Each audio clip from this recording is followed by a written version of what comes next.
Now, your East Texas Storm Team forecast. Welcome back to East Texas Live. I'm hanging out with Carson Vickroy at the desk right now. And this is his moment to just kind of breathe a little bit. Me? Breathe? Yeah. Have you seen what's going on that's outside? what I'm saying. Right now you're breathing because you've been so busy. Okay, so this is the good part, but it only goes down from hill, right? I'm doing the weather. Yeah, you're doing the weather, and temperatures are just like dropping. Yeah, they are like dropping. Like dropping. Like dropping. Like dropping. Well, let's go ahead and see this. I mean, you're certainly right about that, Corinne. We're starting to get some reports of some icy spots on the way elevated surfaces. Now, this is about 50 feet above the ground, and you can see some liquid, maybe some ice at the bottom of the camera screen right there. And yeah, we're going to be dealing with this on an off and on basis. If we could take live Doppler radar real quick, that would be swell. And it gets worse as you go off to the west. That's where they've been below freezing for a longer period of time. We're about 24, 25, 26 degrees right now in the DFW Metroplex. You can see those icy spots now on area roadways. And if you've ever driven in the Metroplex, especially in rush hour or on a weekday, it's going to be a complete mess. You have all those overpasses, all those big bridges, the high five between 75 and 635.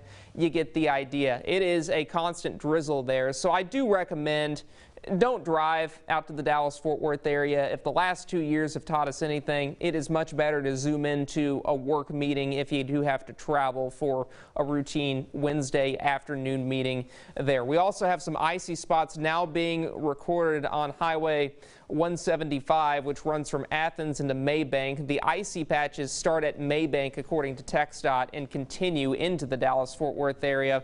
Also starting to see some returns of freezing drizzle across Morris County, but I'm not too keen on the idea that we have icy spots quite yet on those bridges and overpasses because we are just above freezing in Gilmer. You take 155, intersects with Highway 259 in Morris County, and you're still above freezing. But Mineola, Sulphur Springs, probably a different story. Corsicana, DFW, we are definitely seeing icy patches there. And these temperatures could very well continue to drop because we still have drier air in the area. It's now a 5-degree temperature difference in Tyler between our regular air temperature and our dew point.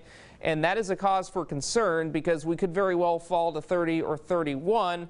The further we drop, the more issues we're going to have. This is 2 o'clock this afternoon. Not a lot going on, but moisture slowly increases this afternoon. Models have come in drier and cooler throughout the morning, which would probably mean more problems when this precipitation begins to increase.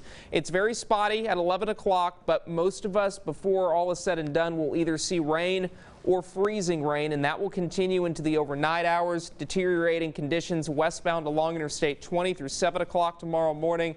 And then as we head into tomorrow afternoon, we are still maintaining that freezing rain to the west, but temperatures should moderate just a hair to where we do see some melting if any ice does occur. And it's pretty interesting. We're seeing freezing rain for this event. Sometimes we see snow, sometimes we see sleet, and sometimes we see freezing rain. Meteorologist Andrew Samet joins me. And Andrew, why exactly are we seeing freezing rain with this?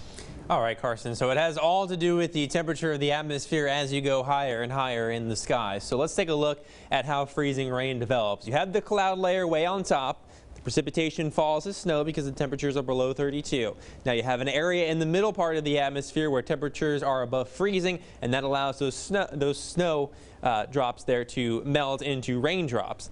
And then at the ground level, there's a very small layer where temperatures are back below freezing, and so that rain will refreeze as soon as it hits the ground because ground temperatures are below 32. So again, freezing rain is definitely one of the biggest problems in terms of those icy roads because it's falling as rain, but it's very deceitful because it's actually freezing on contact with the ground. Now for sleet, you have snow falling from the cloud. There's an area in the middle part of the atmosphere where temperatures are above freezing, so the snow melts into rain. And then there's a larger area closer to the ground with temperatures above freezing, and so the rain has some time to freeze into sleet pellets, so that's another concern as well. Carson, I'll send things back over to you.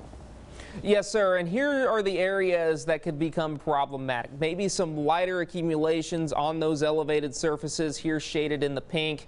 And that does include the city of Tyler and Gilmer pointing off to the northwest. In the green, it should mainly just be rain. So just an overview, rough travel westbound today and throughout the day tomorrow. The Dallas-Fort Worth area, not a place you want to be in that situation. Most of our area, especially to the southeast of Tyler and Longview, will see rain, and then accumulations limited to elevated surfaces in the advisory area, meaning bridges and overpasses. You need to exercise extra caution if you are driving over those surfaces, because if you can't see the ice, doesn't mean it's not there. It could be in the form of black ice, which is tough to see on the roads, especially at night.